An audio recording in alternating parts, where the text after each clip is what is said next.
একদিনের সফরে গোপালগঞ্জের টুঙ্গিপাড়ার উদ্দেশ্যে রওনা দিয়েছেন প্রধানমন্ত্রী শেখ হাসিনা। তিস্তা প্রকল্পে অর্থায়ন করতে চায় ভারত, জানালেন পররাষ্ট্রমন্ত্রী। ভিসা প্রক্রিয়া দ্রুত করতে ভারতের পররাষ্ট্র সচিবের সঙ্গে আলোচনা। এবং উপজেলা নির্বাচন নিরপেক্ষ হয়েছে বলেই বিএনপির অনেকেই পাশ করেছেন, বললেন স্বরাষ্ট্রমন্ত্রী। তৃণমূলের আস্থা হারিয়েছেন দলটির নেতারা।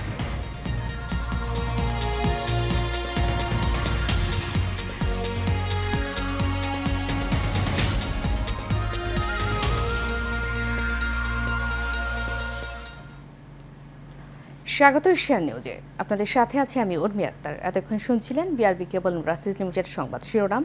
এবারে চলে যাচ্ছি পুরো খবরে। একদিনের সফরে নিজ বাড়ি ও নির্বাচনী এলাকা গোপালগঞ্জের টুঙ্গিপাড়ার উদ্দেশ্যে রওনা দিয়েছেন প্রধানমন্ত্রী শেখ হাসিনা। সকাল 7টায় তিনি বঙ্গভবন থেকে সড়ক পথে টুঙ্গিপাড়ার উদ্দেশ্যে রওনা দেন। টুঙ্গিপাড়া পৌঁছে বঙ্গবন্ধু শেখ মুজিবুর রহমানের সমাধিতে ফুল দিয়ে শ্রদ্ধা জানাবেন প্রধানমন্ত্রী। এরপর 1975 সালের 15ই আগস্ট বঙ্গবন্ধু ও তার পরিবারের শহীদ সদস্যদের রুহের মাগফিরাত কামনা করে মোনাজাতে অংশ নেবেন প্রধানমন্ত্রী। পরে তিনি টুঙ্গিপাড়ার দারিয়ারকুল সমবায় সমিতির সদস্যদের সঙ্গে ওই সমিতির উপদেষ্টা হিসেবে মতবিনিময় করবেন এবং সদস্যদের মধ্যে নিজ অর্থায়নে কৃষি উপকরণ বিতরণ করবেন। এছাড়া আওয়ামী লীগের নেতাকর্মীদের সঙ্গে মতবিনিময় করবেন। এরপর বিকেলে ঢাকায় ফিরে আসবেন প্রধানমন্ত্রী।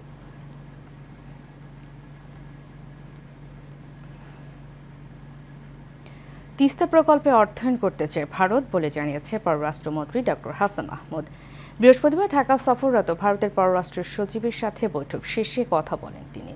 মন্ত্রী জানান, ভারতের ভিসা যেন দ্রুত হয় সেটি নিয়ে আলোচনা হয়েছে দেশের পররাষ্ট্র সচিবের সাথে। বিস্তারিত নূর মোহাম্মদ ভূঁইয়ার রিপোর্টে ক্যামেরা ছিলেন আনসারুল ইসলাম। ঢাকায় সফরে আসা ভারতীয় পররাষ্ট্র সচিব বিনয় কোয়াত্রার সাথে পররাষ্ট্র মন্ত্রণালয়ে বৈঠক করেন পররাষ্ট্রমন্ত্রী ডক্টর হাসান মাহমুদ। বৈঠক শেষে সাংবাদিকদের সাথে আলোচনার বিষয়বস্তু তুলে ধরেন পররাষ্ট্রমন্ত্রী। আমরা নেপাল থেকে 40 মেগাওয়াট বিদ্যুৎ আমদানি করতে পারবো ভারতের উপর দিয়ে। তো অনেক অগ্রগতি আছে। ভিসা পাওয়াটা এখন যে অনেক ক্ষেত্রে দেরি হচ্ছে, অনেক সময় সমস্যা হয়, অনেক সময় দেখা যায় ডাক্তারের অ্যাপয়েন্টমেন্ট আছে, পাচ্ছে না। সেই জন্যে সে বিষয়টি বিস্তারিতভাবে আলোচনা করেছে এবং তারা অত্যন্ত আন্তরিক এই বিষয়টি সমাধান করার জন্য এবং সহজে মানুষ যাতে। এ সময় প্রধানমন্ত্রীর ভারত সফরের বিষয়টিও খোলাসা করেন ডক্টর হাসান মাহমুদ। মাননীয় প্রধানমন্ত্রী অনেক আগে থেকেই ভারত সফরের কথা রয়েছে, কিন্তু তাদের সেখানে যেহেতু ইলেকশন, সেই ইলেকশন শেষ না হওয়া পর্যন্ত তো কখন সফর হবে সেটি নির্ধারণ করা যাচ্ছে না। এদিকে আরেক অনুষ্ঠানে জাতীয় প্রেস ক্লাবে পরমাণু বিজ্ঞানী ডক্টর এম এ ওয়াজিদ মিয়ার 15তম মৃত্যুবার্ষিকী উপলক্ষে আলোচনা সভায় হাসান মাহমুদ বলেন, ব্যক্তিত্বের কারণেই ডক্টর ওয়াজিদ মিয়াকে চিরজীবন মনে রাখবে বাঙালি জাতি। নূর মোহাম্মদ ভূঁইয়া, এশিয়ান টেলিভিশন, ঢাকা। জাতীয় অর্থনৈতিক পরিষদের নির্বাহী কমিটির সভায় 5,500 কোটি টাকার 10 প্রকল্প অনুমোদন দেওয়া হয়েছে। বৃহস্পতিবার শেরেবাংলা নগরের এনইসি সম্মেলন কক্ষে একনেক সভায় প্রকল্পগুলো অনুমোদন দেওয়া হয়।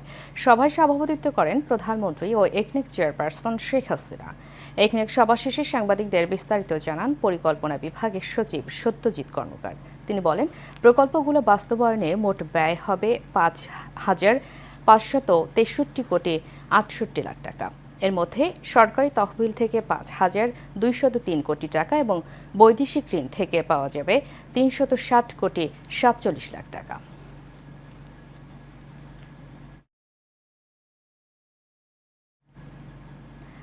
সারা দেশে উপজেলা পরিষদ নির্বাচন সুন্দর ও নিরপেক্ষ হয়েছে বলে দাবি করেছেন স্বরাষ্ট্রমন্ত্রী আসাদুজ্জামান খান কামাল। বৃহস্পতিবার বিকেলে সাভারের জাহাঙ্গীরনগর বিশ্ববিদ্যালয়ের 2022-23 শিক্ষাবর্ষের প্রবেশিকা অনুষ্ঠানে যোগ দিয়ে তিনি সাংবাদিকদের সাথে আলাপকালে একথা বলেন। স্বরাষ্ট্রমন্ত্রী আসাদুজ্জামান খান আরও বলেন, উপজেলা নির্বাচনে প্রশাসন সারা দেশে নিরপেক্ষ ভূমিকা পালন করেছে, তাই ভোটাররা তাদের পছন্দের প্রার্থীদের ভোট দিতে পেরেছেন। সরকার কোনো হস্তক্ষেপ কামনা করেনি এবং কোথাও কোনো ধরনের অনাকাঙ্ক্ষিত ঘটনা ঘটেনি বলেও দাবি করেন তিনি। দেশের মানুষ আওয়ামী লীগের সাথে আছে উল্লেখ করে তিনি আরও বলেন, বিএনপি নেতাকর্মীরা তাদের নিজেদের দলের বড় বড় নেতাদের বিশ্বাস করে না বলে এককভাবে উপজেলা নির্বাচনের প্রতিদ্বন্দ্বিতা করেছেন।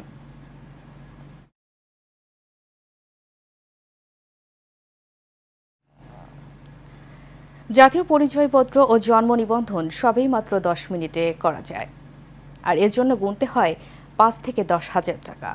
এনআইডি সার্ভারেও পাওয়া যাবে এই পরিচয়পত্র। এই চক্রে 2 সদস্যকে গ্রেফতার করেছে কাউন্টার টেরোরিজম ইউনিট।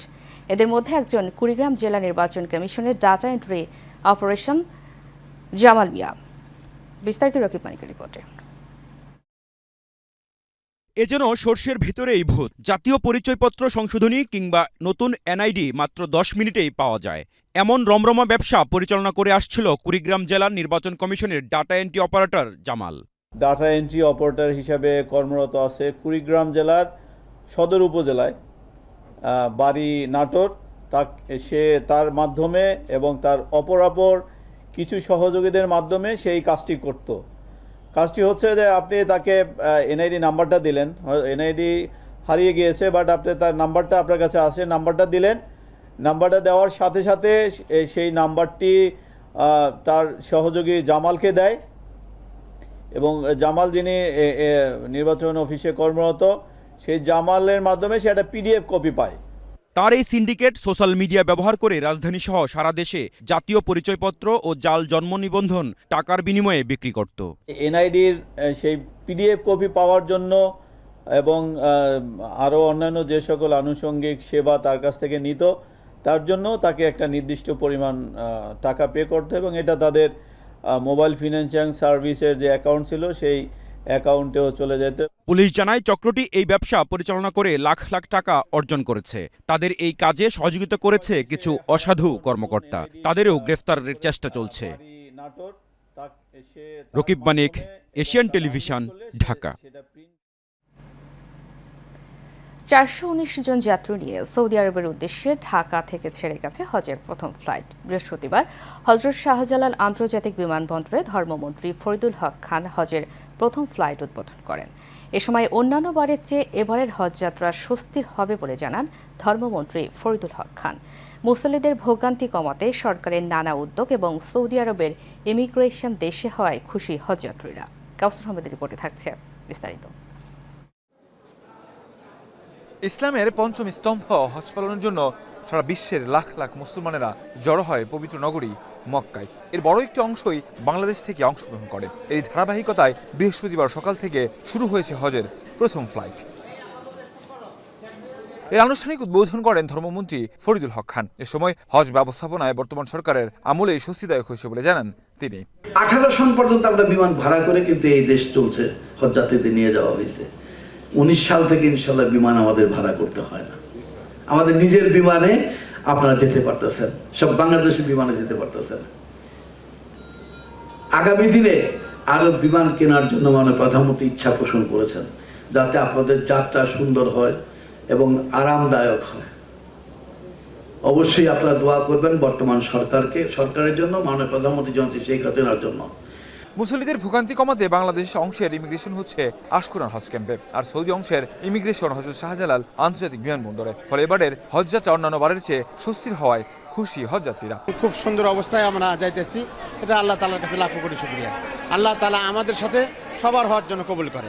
যেরকম আমি শুনেছিলাম যে অনেক রকম জটিলতা থাকে, এবার আমি ইনশাআল্লাহ খুব ভালোভাবে আসছি, রাস্তায় জ্যামও নাই এবং ফার্স্ট ফ্লাইট। আল্লাহর কাছে অনেক অনেক শুকরিয়া। আল্লাহ আমাদের সুস্থ রাখে, সুস্থ মস্তিষ্কে আল্লাহর কাছে ইবাদত করতে পারি, এইটাই চাই। চাঁদ দেখা সাপেক্ষে 16 জুন থেকে লাব্বাইক আল্লাহুম্মা লাব্বাইক ধ্বনিতে মুখরিত হবে কাবা চত্বর। বিশ্বের নানা প্রান্তের মুসলমানরা আল্লাহর ডাকে সাড়া দিয়ে হাজির হবেন মক্কায়। কাউসার আহমেদ, এশিয়ান টেলিভিশন, ঢাকা।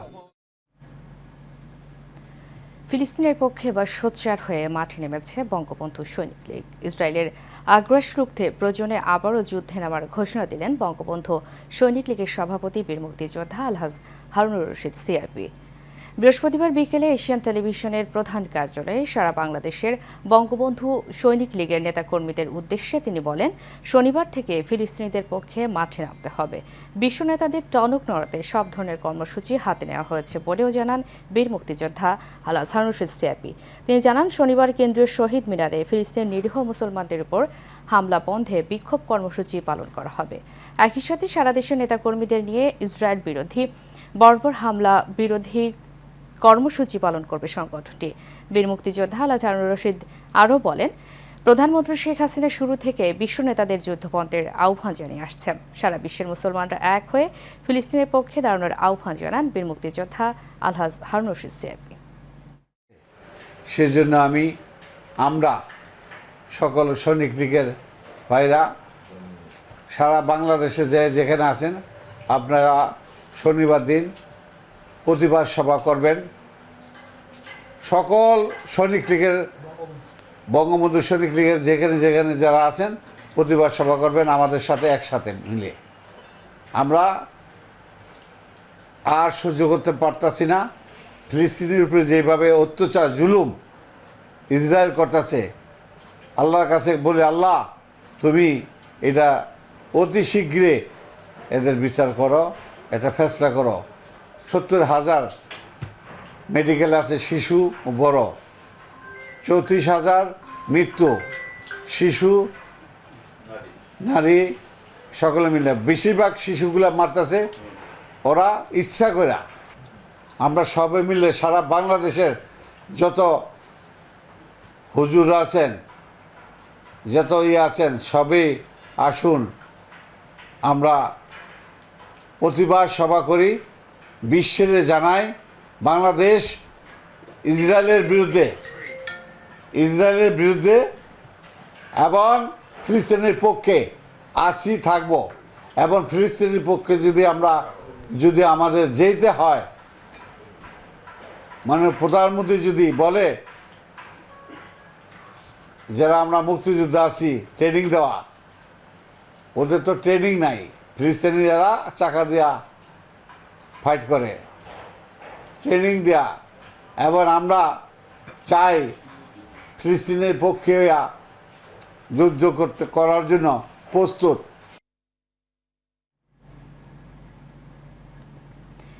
ভেদাভেদ ভুলে বঙ্গবন্ধু সৈনিক লীগের নেতাকর্মীদের কাঁধে কাঁধ মিলিয়ে চলার আহ্বান জানিয়েছেন বঙ্গবন্ধু সৈনিক লীগের সভাপতি বীর মুক্তিযোদ্ধা আলহাজ হারুন রশিদ সিআইপি।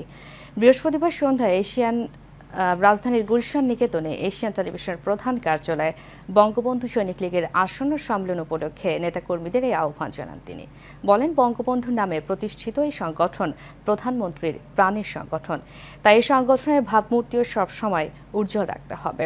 এ সময় আলহাজ হারুন রশিদ সিআইপি সারা দেশের নেতাকর্মীদের সকল অন্যায় অনিয়মের ঊর্ধ্বে উঠে বঙ্গবন্ধুর আদর্শ বাস্তবায়নের তাগিদ দেন। তিনি আরও বলেন, সভাপতির দায়িত্ব নেওয়ার পর থেকে তিনি ঢাকা সহ সারা দেশের অধিকাংশ জেলা এবং উপজেলা কমিটি সম্পন্ন করেছেন।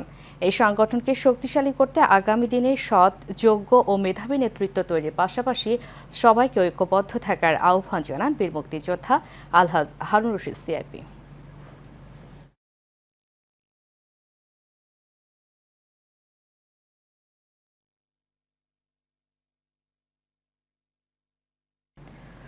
বঙ্গোপসাগরের গোলঘাসিয়া, বরগুনার তালতলী, ট্যাংরাগিরি ও ফতরার বনের বিভিন্ন জায়গায় আগুন জ্বালিয়ে দিচ্ছে দুর্বৃত্তরা।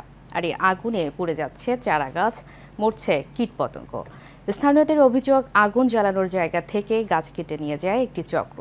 বরগুনা থেকে জহিরুল ইসলামের পাঠানো তথ্য ছবিতে বিস্তারিত জানাচ্ছেন আরফ ইসলাম হিমু। ঝড়, বন্যা ও জলোচ্ছ্বাস সহ নানা প্রাকৃতিক দুর্যোগ থেকে উপকূলীয় অঞ্চলের মানুষকে রক্ষা করে আসছে বরগুনার তালতলীর ট্যাংরাগিরি ও ফাতরার বন। কিন্তু গেল কয়েক বছর এই ম্যানগ্রোভ বনের ভেতর থেকে রাতের আধারে বিভিন্ন গাছ কেটে নিয়ে যাচ্ছে দুর্বৃত্তরা। শুধু গাছ কাটাই নয়, গাছের গোড়ায় আগুন জ্বালিয়ে পুড়িয়ে দেয়া হয়। আগুনের এই লিলিহান শিখায় পুড়ছে বনের কীটপতঙ্গ ও গাছপালা। আর আগুন দিয়ে রাতের অন্ধকারে বনের মূল্যবান গাছ চুরি করছে একটি চক্র। গাছগুলো কাটিয়া ওই কিছু টাকা খাই এবং ফরেস্টার এই গাছগুলো রাত্রে রাত্রে বেশি বেলা। বনের অবস্থা তো বন ফাঁকা, তা তো আপনারাই দেখছেন আগুন জ্বলতে আছে হাজার হাজার কিলো জায়গায়। হ্যাঁ, তো পয়সার বিনিময় নেয়, মাগলে তো দেয় না। এরা পয়সা দেয়, ভিডিও বিচারে দেয়, স্টপ দেয়, সব ফরেস্ট জগতে দলাল ফলাল যায়, সবাই দেয়। ওই এই পয়সার ভাগ ওই প্রধানমন্ত্রী ছাড়া সবাই পায়। স্থানীয়দের অভিযোগ, বনে আগুন দেয়া ও গাছ কাটা দুটোর সাথেই জড়িত বন কর্মকর্তারা। গাছগুলো বন বিভাগের কর্মকর্তাদের যোগ সাজসে সেই গাছগুলো কেটে নিয়ে যাচ্ছে পাচারকারীরা। অভিযোগের বিষয়ে ক্যামেরার সামনে কথা বলতে রাজি না হলেও খতিয়ে দেখার আশ্বাস বন কর্মকর্তার। আর বিট কর্মকর্তা বলছেন ভিন্ন কথা। গাছ কাটা এটা বন বিভাগের লোক সদস্য, এটা সম্পূর্ণ মিথ্যা কথা, ভিত্তিহীন। এখানে এই যে রুলিং শুরু হয়েছে এই বছর, অন্তত এখান থেকে গত বছর থেকে এই বছর কমপক্ষে 200 ফুট রুলিং এ সব গাছের গোড়া ধুইয়া কাটে পড়ে যাবে। পরিবেশের ভারসাম্য রক্ষায় বনদস্যুদের বিরুদ্ধে কঠোর পদক্ষেপের পাশাপাশি বনাঞ্চল রক্ষার দাবি সচেতন মহলের। আরভি ইসলাম হিমু, এশিয়ান টেলিভিশন। পটুয়াখালীর কলাপাড়ায় স্ত্রীর সাথে ঝগড়া করে গলায় ফাঁস দিয়ে আত্মহত্যা করলেন আলী পণ্ডিত নামের এক যুবক। বৃহস্পতিবার উপজেলার বহিপুরে এই ঘটনা ঘটে। স্বজনরা জানায়, আলী প্রায়ই স্ত্রীর সাথে ঝগড়াঝাটি করতেন। বৃহস্পতিবার দুপুরে দুজনের মধ্যে ঝগড়া হয়। এক পর্যায়ে স্ত্রী বাড়ি থেকে বেরিয়ে গেলে নিজ ঘরে আড়ার সাথে গলায় ফাঁস দিয়ে আত্মহত্যা করে আলী। মহিপুর থানার ভারপ্রাপ্ত কর্মকর্তা আনোয়ার হোসেন তালুকদার জানান, নিহতের সুরতহাল শেষ করে ময়নাতদন্তের জন্য পটুয়াখালীর মর্গে প্রেরণ করা হয়েছে।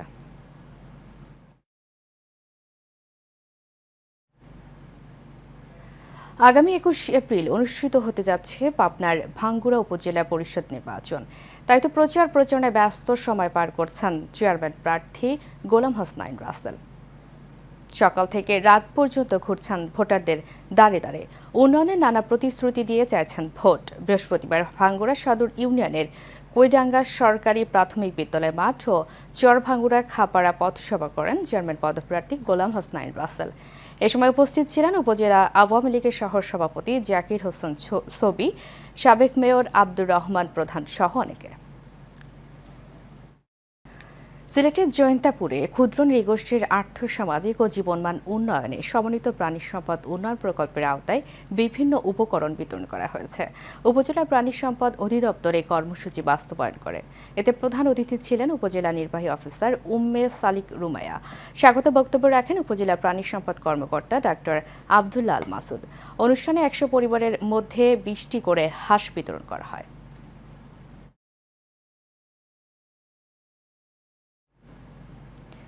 গাজীপুরের কালিয়াকৈরে ওমর আয়েশা ট্রাভেলস উদ্বোধন, হজ প্রশিক্ষণ ও দোয়া মাহফিল হয়েছে। বৃহস্পতিবার উপজেলার পল্লী বিদ্যুৎ এলাকায় হাজিদের নিয়ে এই প্রশিক্ষণ ক্যাম্প ও দোয়ার আয়োজন করা হয়। এতে উপস্থিত ছিলেন ওমর আয়েশা ট্রাভেলসের পরিচালক মোহাম্মদ লুৎফর রহমান, উপজেলা আওয়ামী লীগের সাধারণ সম্পাদক রেজাউল করিম রাসেল, প্রফেসর আজিজুল হক ও প্যানেল মেয়র আহাদ আলী সহ অনেকে। Bangladesh red crescent society Chittagong city ইউনিটের আয়োজনে ও চট্টগ্রাম সিটি যুব রেড ক্রিসেন্টের সহযোগিতায় নানা কর্মসূচির মাধ্যমে বিশ্ব রেড ক্রস রেড ক্রিসেন্ট দিবস পালন করা হয়েছে। জাতীয় পতাকা ও রেড ক্রিসেন্ট পতাকা উত্তোলনের মধ্য দিয়ে দিনব্যাপী কর্মসূচি শুরু হয়। সবার প্রধান অতিথি ছিলেন চট্টগ্রাম সিটি রেড ক্রিসেন্টের চেয়ারম্যান ও চট্টগ্রাম সিটি কর্পোরেশনের মেয়র মোহাম্মদ রেজাউল করিম চৌধুরী। বিশেষ অতিথি ছিলেন বিটিভি চট্টগ্রামের জেনারেল ম্যানেজার নূর আনোয়ার হোসেন রঞ্জু সহ অনেকে। শেষ করব সে নিউজ, তার আগে বিআরবি কেবল ইন্ডাস্ট্রিজ লিমিটেড সংবাদ শিরোনামগুলো জানাবো আরও একবার।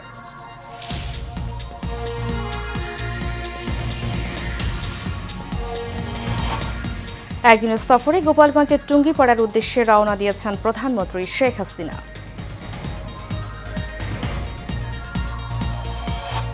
তিস্তা প্রকল্পে অর্থায়ন করতে চায় ভারত, জানালেন পররাষ্ট্রমন্ত্রী। ভিসা প্রক্রিয়া দ্রুত করতে ভারতের পররাষ্ট্র সচিবের সঙ্গে আলোচনা। এবং উপজেলা নির্বাচন নিরপেক্ষ হয়েছে বলেই বিএনপির অনেকেই পাশ করেছেন বলেন স্বরাষ্ট্রমন্ত্রী। তৃণমূলের আস্থা হারিয়েছেন দলটির নেতারা। এশিয়া নিউজ এ পর্যন্তই। পরবর্তী সংবাদ দেখার আমন্ত্রণ জানিয়ে শেষ করছি। ধন্যবাদ সবাইকে এত সময় সাথে থাকার জন্য।